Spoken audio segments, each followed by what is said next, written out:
Então, após nós termos um protocolo feito com as empresas que são nossas parceiras,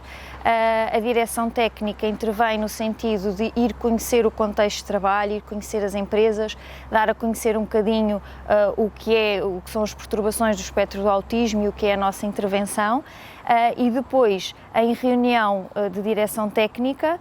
nós tentamos fazer um match do perfil dos nossos jovens, de acordo com os seus interesses, das suas competências, e tentamos então ver, de acordo com o perfil que a empresa pretende e o perfil dos jovens que nós temos, fazer aqui o match entre os dois. A partir desse momento, o que é que acontece? Nós tentamos integrar o jovem então na empresa, sendo que primeiramente nós vamos fazer uma ação de sensibilização à empresa, explicando então um bocadinho, enquadrando o que são as perturbações do espectro do autismo e também falando aqui um bocadinho do perfil do jovem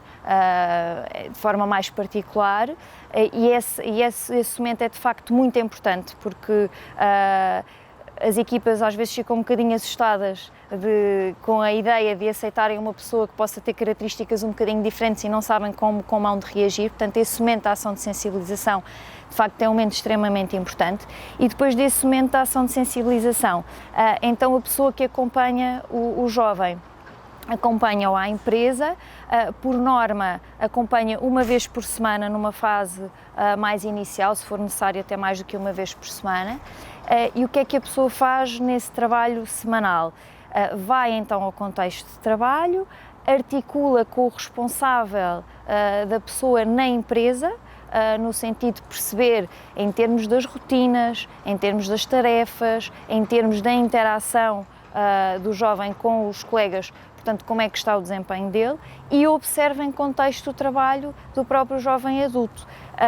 Claro que depois, dependendo da funcionalidade, a pessoa que acompanha pode intervir no próprio contexto, nessa fase de observação, no sentido de dar estratégias para otimizar o trabalho que está a ser feito por ele, ou, dependendo aqui também um bocadinho da função e da própria funcionalidade da pessoa em questão, pode só observar e depois trabalhar num registro mais de 1 para 1, portanto um registro individual, trabalhar essas questões com o próprio jovem. E portanto esta articulação que é feita, que é sistemática, que é feita com a empresa e também com o próprio jovem que integramos, tem sido extremamente recompensadora. Esta mediação, depois obviamente, como o tempo vai passando, não é? Com o ganho de autonomia do próprio jovem, depois pode-se ir espaçando mediante as necessidades. Durante todo este processo, há de facto esta articulação que é essencial com a empresa, e há momentos chaves em que é feito o balanço com a empresa de como é que foi o desempenho inicial, como é que está o desempenho atualmente do jovem, e esses momentos de balanço, essas reuniões que são feitas não só com o responsável, mas com toda a equipa que também esteve numa fase inicial na ação de sensibilização, também são sempre uma mais-valia.